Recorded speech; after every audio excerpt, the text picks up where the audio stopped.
Picture the ultimate anti-Roman rebel, a warrior queen standing in torrential rain, gripping a spear, ready to bring the greatest superpower to its knees. We all know the iconic snapshots of Rome's fiercest female adversaries: Cleopatra pressing a venomous asp, Queen Teuta unleashing her fleets, Boudica burning cities to the ground. These images are legendary, yet they are entirely one-sided.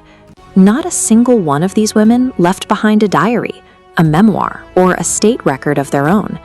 Every soaring speech, every dramatic final breath, and every tactical decision we attribute to them was written down decades, sometimes centuries after they died, and it was all written by the very empire that conquered them.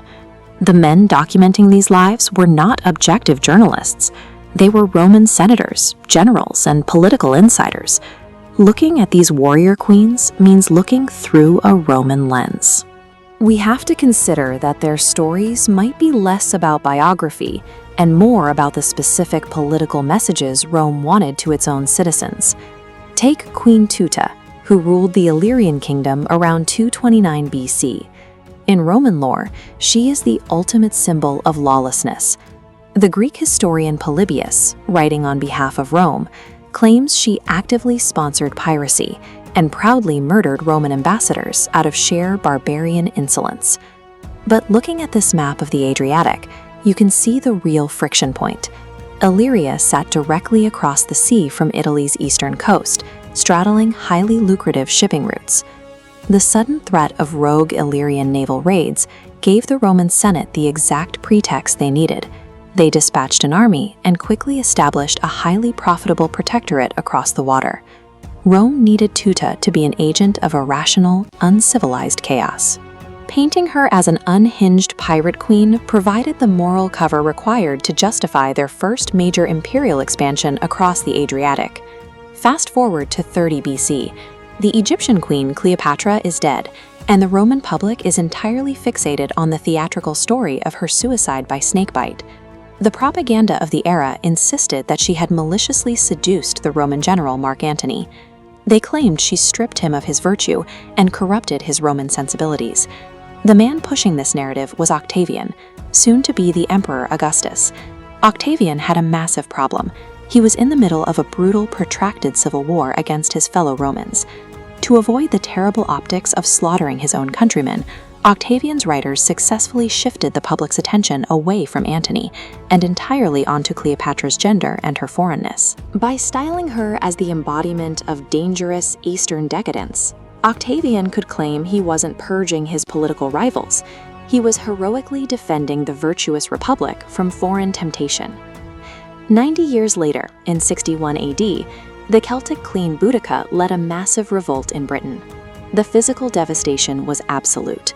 Her forces burned both London and Colchester to the ground. Yet the Roman historian Tacitus wrote massive, eloquent speeches for her. He described a righteous warrior delivering soaring monologues about freedom and the cruelty of empire before riding into battle. It is a strange anomaly. Why would a proud Roman historian write such a noble, righteous, and terrifyingly masculine characterization for an enemy who slaughtered tens of thousands of his own people? Tacitus wasn't praising Boudica, he was attacking his own government. He harbored a deep, simmering hatred for the corruption, manipulation, and perceived effeminacy of Rome's ruling elite under emperors like Nero. Tacitus weaponized Boudica as a literary device.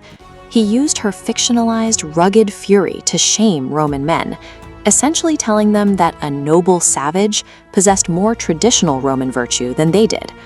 Recognizing this literary manipulation does not mean these women were fictions. They were real leaders who fought real wars and suffered brutal defeats.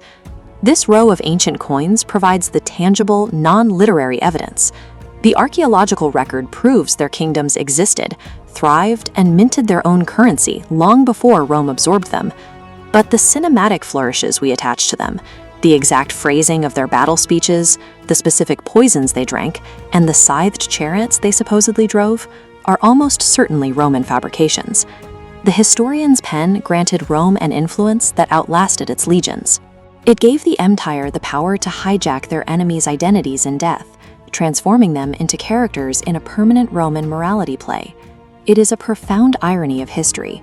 When we admire these fierce, anti-imperialist icons today, we are actually viewing them directly through the biased lens of the men who destroyed them.